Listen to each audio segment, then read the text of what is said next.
नमस्ते दोस्तों, इस वीडियो में राज्यपाल की विवेकाधीन शक्तियों के बारे में जानेंगे। पहले भी मैंने ये आर्टिकल पढ़ाया है 163(2), लेकिन इस वीडियो में अगर रिवीजन करना है तो फटाफट राज्यपाल की सारी विवेकाधीन शक्तियों को देख लेते हैं। देखिए, राज्यपाल के पास दो तरह की विवेकाधीन शक्तियाँ होती है। राष्ट्रपति के पास कोई विवेकाधीन शक्ति नहीं होती है। अनुच्छेद 163(2) में राज्यपाल की विवेकाधीन शक्तियों के बारे में बताया गया है कि किस विषय पर राज्यपाल को विवेक का इस्तेमाल करना, वो उसका विनिश्चय अंतिम होगा और उसके द्वारा किया गया विवेकानुसार कार्य को आप प्रश्नगत नहीं कर सकते। ये अनुच्छेद 163(2) में लिखा है और आपको ये याद रखना है क्योंकि यहाँ से प्रश्न आने की पूरी संभावना है। और 167(2) में लिखा हुआ है, राज्य प्रशासन संबंधी जानकारी यदि गवर्नर मांगे तो सीएम को उसे देना होगा। गवर्नर सीएम से प्रशासन संबंधी जानकारी मांग सकता है। ये 167(2) में है। और अनुच्छेद 2 में राष्ट्रपति के लिए राज्यपाल विधेयक को आरक्षित रख सकता है। ये उसकी विवेकाधीन शक्ति है।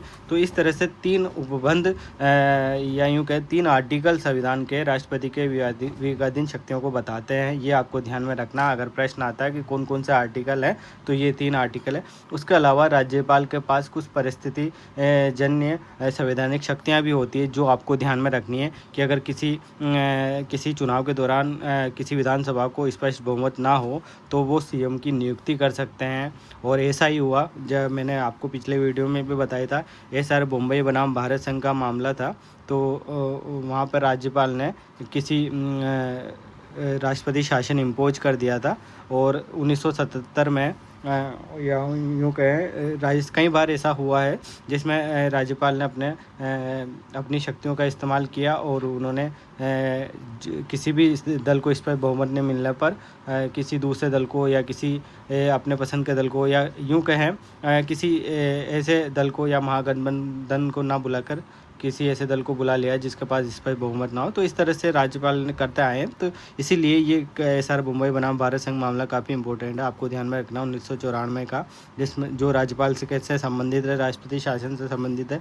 पिछले वीडियो में भी मैंने इसके बारे में बताया था। तो इस मामले के बारे में आपको कुछ बात और ध्यान रखनी है इस केस के बारे में जो मैं अभी आपको बता रहा हूँ। देखिए, कर्नाटक के गवर्नर बिना फ्लोर टेस्ट के कर्नाटक में राष्ट्रपति शासन इम्पोज कर दिया गया था। तो इस 1994 का वर्डिक्ट में सुप्रीम कोर्ट ने कहा था कि प्रेसिडेंशियल रूल लगाना यानी कि राष्ट्रपति शासन लगाना की शक्ति राष्ट्रपति की मनमानी नहीं है। और ये भी कहा था कि सरकार के बहुमत का जो परीक्षण होता है विधानसभा के फ्लोर पर होना चाहिए, यानी कि फ्लोर टेस्ट होना चाहिए, ना कि गवर्नर के भवन में या उनके निवास पर।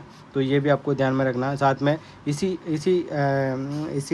केस की सुनवाई करते हुए सुप्रीम कोर्ट ने कहा था, भारत का संघीय स्वरूप कोई प्रशासनिक सुविधा नहीं है, ये एक नियम है। राज्यों का अपना संवैधानिक अस्तित्व है, वो केंद्र के उपग्रह या एजेंट नहीं है। ये बहुत अच्छी लाइन है जो लक्ष्मीकांत में लिखी हुई है कि राज्य केंद्र के उपग्रह या एजेंट नहीं है, ये उनका अलग अस्तित्व है संवैधानिक। ये बहुत अच्छी बात है, मुझे मिली, मैंने आपके लिए लेकर आया हूँ। आप ये ध्यान में रखना अपने उत्तर में। अगर राज्यपाल से संबंधित बहुत सारे मेंस में सभी PCS में प्रश्न आते हैं मेंस में, तो ये लाइन आपको ध्यान में रखनी है। और साथ में ये भी कहा था कि धर्मनिरपेक्षता संविधान का मूल है और ये राज्य यदि सांप्रदायिक राजनीतिक करेंगे तो उन्हें रोका जाएगा। ऐसा हुआ है 1992 में, इसलिए ऐसा सुप्रीम कोर्ट ने कहा है 1994 में। तो ये सारी बातें आपको ध्यान में रखनी है। देखिए, राष्ट्रपति शासन मैंने पिछले वीडियो में बताया था, उसमें 1977 में 9 राज्यों में केंद्र द्वारा राष्ट्रपति शासन लगाया गया और 1980 में उस समय कांग्रेस की सरकार थी, 9 राज्यों में राष्ट्रपति शासन लगाया गया। 1992 में कांग्रेस की सरकार ने 3 बीजेपी शासित राज्यों में राष्ट्रपति शासन लगाया। तो इस तरह से राष्ट्रपति शासन को लेकर मनमानियाँ की गई है। इसलिए ये 1994 का जो मामला है, केस है, आपको ध्यान में रखना है। और मैं बता रहा था आपको विवेकाधीन शक्तियाँ, तो आपको संवैधानिक शक्तियाँ क्या क्या है ये ध्यान में रखनी है। साथ में आपको ये भी ध्यान में रखना है कि राष्ट्रपति की जो राज्यपाल की जो परिस्थिति जन शक्तियाँ हैं, इस पर बहुमत नहीं होता तो वो किसी भी व्यक्ति को सीएम नियुक्त कर सकता है, किसी भी दल के व्यक्ति को। और अगर सीएम की सडन डेथ हो जाती है तो वो किसी को भी सीएम अपॉइंट कर सकता है। और यदि मंत्रिपरिषद अल्पमत में है तो विधानसभा को भंग कर सकता है। इस तरह से विवेकाधीन शक्तियाँ हैं और आपको यह आर्टिकल बहुत इंपॉर्टेंट है, ये आपको ध्यान में रखना है। और 1977 में 9 राज्यों में राष्ट्रपति शासन लगा, 1980 में 9 राज्यों में राष्ट्रपति शासन लगा, 1992 में 3 राज्यों में एक साथ राष्ट्रपति शासन लगा।